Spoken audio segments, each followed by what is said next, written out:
할렐루야. 하나님의 사랑과 온천이 넘치시기를 축원합니다. 오늘 10월 27일 수요일날 아침입니다. 오늘 저녁에도 또 저녁 기도회가 있습니다. 많이 참석하셔서 은혜 받고 같이 기도하며 하나님 앞에서 축복과 은혜를 누리는 귀한 시간 되시길 바랍니다. 오늘의 말씀은 어제 이어서 여호수아의 마지막 고별사에서 이제 권면하고 있는 부분들을 같이 한번 생각해 보려고 합니다. 어제까지는 여호수아가 그 제자들에게 이제 다음 세대에게 권면을 하면서 또 경고를 하는 이런 내용들을 말씀드렸고, 그리고 또한 양자택일을 하라, 지금 결단하라, 이런 말씀을 드렸습니다. 여호수아가 보여줬던 이런 결단력이라고 하는 것은 바로 많은 사람들 앞에서 나와 내 집안은 주님을 섬길 것입니다 라고 선언한 데서 발견할 수가 있죠. 다른 사람이 어떻게 하든지 간에 나와 내 집안은 여호와 하나님만을 섬길 것이다 라고 말하고 있어요. 근데 많은 사람들이 이렇게 결단을 하고 선포하는 것을 어떤 때는 상당히 두려워하거나 또는 머뭇거리는 것을 보게 됩니다. 많은 사람들의 경우 보면은 정확하게 어떤 그 위치에 서려고 하는 것을 꺼려해요. 왜냐하면 나는 이런 쪽이다, 나는 이런 편이다, 나는 이런 것을 믿는다, 나는 누구를 지지한다, 이런 말을 잘 안 해요. 왜냐하면은 그것 때문에 손해를 볼 것일까 두려워서 그렇습니다. 근데 그 스카펙이라고 하는 사람 분이 썼던 거짓의 사람, 스카펙이라고 하는 유명한 정신과 의사가 썼던 거짓의 사람들이라는 책이 있습니다. 이 거짓의 사람들의 책을 읽어보면은 그 책 속에서 무슨 내용이 나오냐면, 거짓된 사람들의 특징 중에 하나가 바로 뭐냐면 분명히 자기 의견을 발표하지 않는다는 겁니다. 내 의견은 이거다라고 얘기를 하지 않는다는 것. 그리고 어떤 어려운 문제가 생기면은 슬그머니 자기는 마음속에 어떤 생각을 하더라도 그것을 발표하지 않고, 또는 어쩌다 잘못해서 얘기했다 할지라도 나중에는 슬그머니 그것은 그런 뜻이 아니었다라는 등, 그것이 왜곡되었다는 등, 듣는 사람이 진리를 왜곡한 것이라는 등, 이런 식으로 말을 바꾸는 경우들을 많이 보게 되는데, 그것들이 바로 거짓된 사람들의 대표적인 모습이다라고 이렇게 정신과 의사이신 이 스카펙 박사가 써놓은 것을 보게 됩니다. 그래서 많은 사람들이 눈치를 봐요. 다른 사람의 눈치를 봅니다. 세상이 어떻게 흘러가는가를 봅니다. 그래서 결단을 하지 못해요. 정확하게 얘기를 꺼내지 않아요. 내 뜻은 이것이다라고 얘기를 하지 않아요. 그래서 이 세상, 그러면서도 세상 사람들은 뭐라고 말하냐면, 그렇게 사는 것이 세상의 하나의 뭐라 그럴까요? 세상을 살아가는 데 있어서의 하나의 지혜로 생각하기도 하고, 그것이 또 하나의 요새 풍습이다라고 생각하기도 합니다. 또 어떤 경우에는 그렇게 박쥐같이 여기 붙었다 저기 붙었다 이리 갔다 저리 갔다 하는 것을 세상살이의 어떤 지혜라고도 생각하는 이런 모습들을 발견하게 됩니다. 그러나 오늘 여호수아는 우리에게 분명히 말합니다.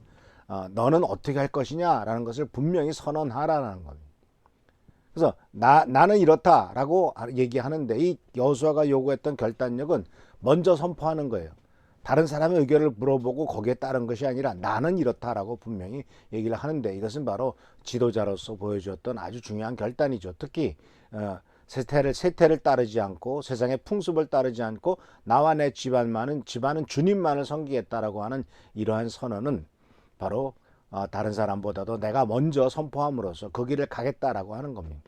근데 사실 이런 모습은요, 내가 어떻게 하겠다라고 선포하는 것은 굉장히 중요합니다. 왜냐하면 그 선포가 올바른 선포이면, 나와 내 집안은 주님을 섬길 것이다 라고 말했던 올바른 선포면 이것이 올바른 선포죠. 그 올바른 선포는 나의 방향성을 정확하게 제시해 줍니다.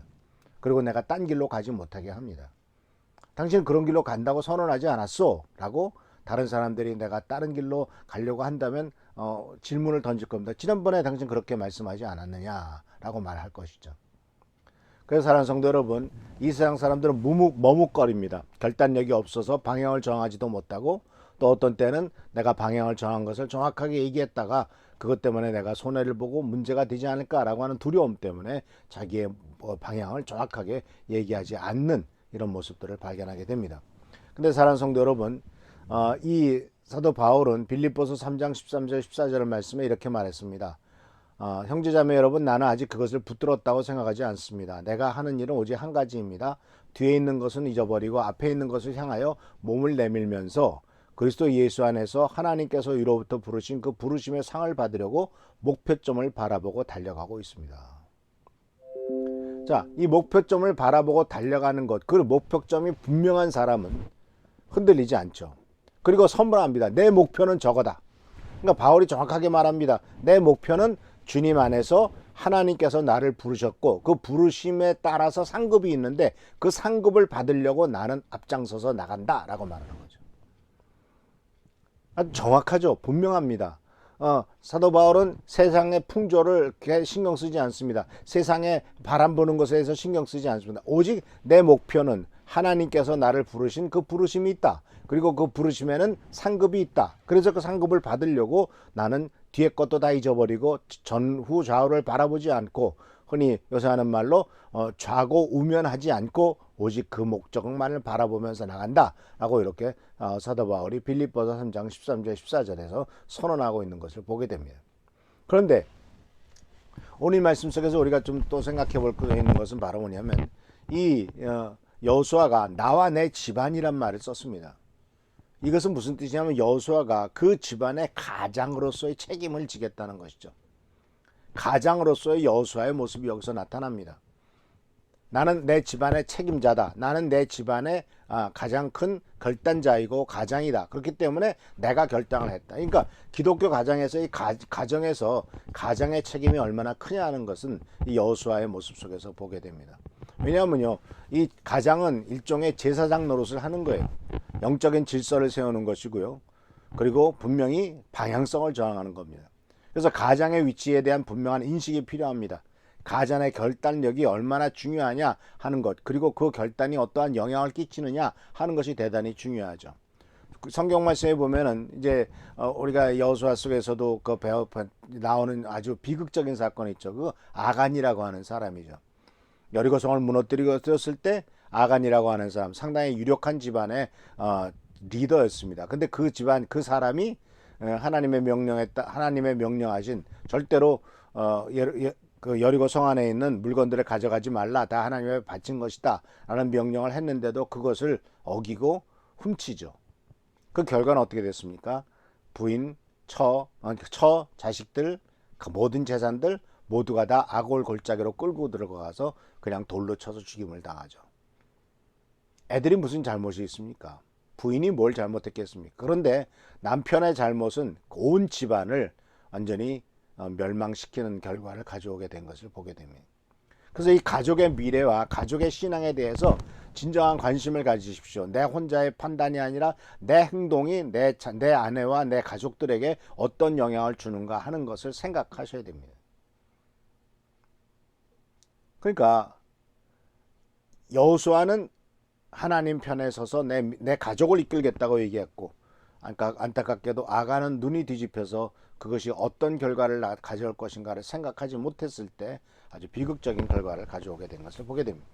그래서 하나님께서도 이제 이 여호수아가 이렇게 말했던 그것의 근거에는 신명기 6장 6절에서 9절에 이런 말씀이 있습니다. 내가 오늘 당신들에게 명하는 이 말씀을 마음에 새기고 자녀에게 부지런히 가르치며 집에 앉아 있을 때나 길을 갈 때나 누워서 있을 때나 일어나 있을 때나 언제든지 가르치십시오. 또 당신들은 그것을 손에 메어 표로 삼고 이마에 붙여 기호로 삼으십시오. 집문설주와 대문에도 써서 붙이십시오. 분명히 얘기하고 있죠. 그러니까 이 신명기에서 하나님께서 모세를 통해서 가르쳐 주시는 말씀은 바로 뭐냐면 가장의 책임이 뭐냐? 하나님의 말씀, 주는 그리스도시요 살아계신 하나님의 아들이시며, 그리고 또한 여호와는 한 분이신 우리의 하나님이시다라고 하는 그 하나님 한 분 되신 하나님에 대한 신앙 고백, 그것을 마음에 새기고 자녀들에게 부지런히 가르치라 그러니. 여호와의 살아계신과 그리고 여호와가 우리의 주님이심을, 우리의 유일하신 하나님이심을 바로 우리가 존중하고 존경하고 믿고 따라야 될 존재임을 분명히 자녀들에게 부지런히 가르치라고 이렇게 권면하고 있는 것을 발견할 수가 있습니다. 그래서 사랑하는 성도 여러분, 이 가장의 결단은 굉장히 중요합니다. 아브라함이 이주를 했습니다. 온 가족 식구 다 끌고 움직였습니다. 고넬료가 모범을 보였습니다. 온 가족을 주님에게로 인도했고, 고넬료는 더군다나 신앙의 일치와 믿음의 모범을 보였습니다. 그래서 2절에 보면 사도행전 10장 2절에 경건한 사람으로 온 가족과 더불어 하나님을 두려워하며 유대 백성에게 자선을 많이 베풀며 늘 하나님께 기도하는 사람이었다. 고넬료에 대한 평가입니다. 10장 24절에서는 다음날 베드로는 가이사랴에 갔는데 고넬료는 자기 친척들과 가까운 친구들을 모아놓고 베드로와 그 일행을 기다리고 있었다.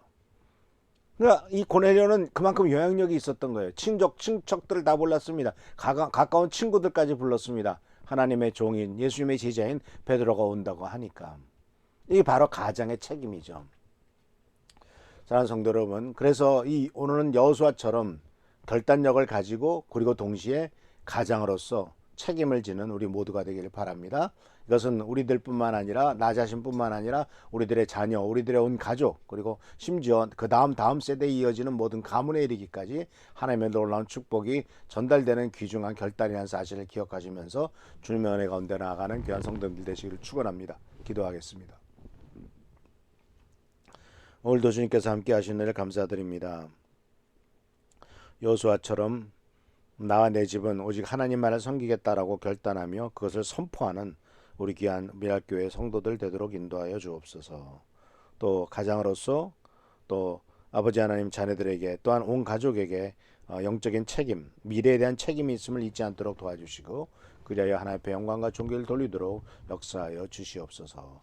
오늘도 승리하는 하루, 복된 하루가 되기를 간절히 바라옵고 예수 그리스도의 이름으로 축복하며 간절히 기도하옵나이다. 아멘. 오늘도 승리와 축복과 은총을 누리는 귀한 시간 되기를 축원합니다. 할렐루야, 감사합니다.